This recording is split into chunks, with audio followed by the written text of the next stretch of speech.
Good morning, lads and lasses, and welcome back to the channel. Hope everyone's keeping well and avoiding the COVID like the plague. This morning's quick video is just going to be about trying to get more natural shots of birds in your back garden. I get a bit frustrated when I'm taking shots on my mum's bird feeder, because you always get the feeders in the shot and they're quite difficult to crop out because the birds are landing on the feeders naturally.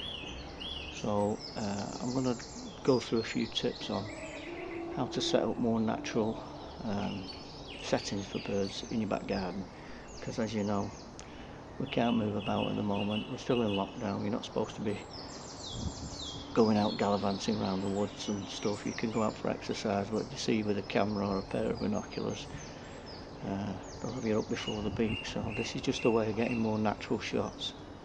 So stick around and hopefully you'll pick up a few useful tips for bird photography in your back garden. Let's go. So one of the things that I did, I got this old piece of elderberry that the bark had all come off, and it's a really interesting twisty shape.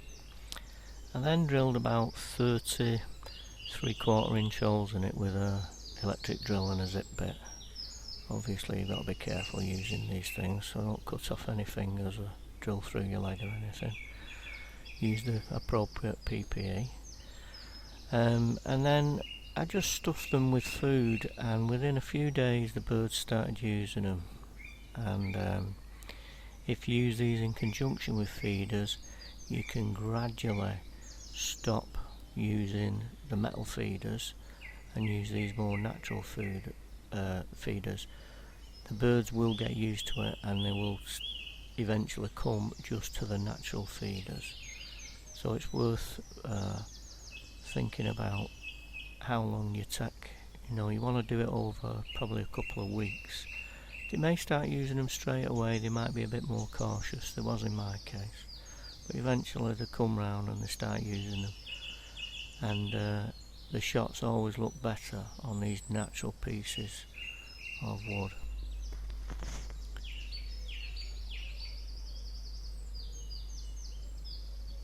So the other way that you can get more interesting natural looking shots of birds in your garden is to provide them with interesting perches. Now you can attach these to your feeder posts with cable ties, bits of string. You can even drill a piece of wood and fix that to your pole with a variety of hole sizes in, and you can just stick these twigs in. Anyway, really, it's not rocket science. Things that look good, these beautiful lichen covered branches, they're not hard to find, they're lying about everywhere. Sprigs of holly, cherry blossom when it's in flower, looks absolutely stunning. Look at these two pieces here. You get a nice bird on that against a dark background, it's going to look great. Use your imagination. There's all sorts of things. You can use pussy willow when it's emerging, you can use dried ash leaves, dried beech leaf twigs. Teasel heads look great, especially for goldfinches, and that will pull them into your garden. Single sprigs of holly,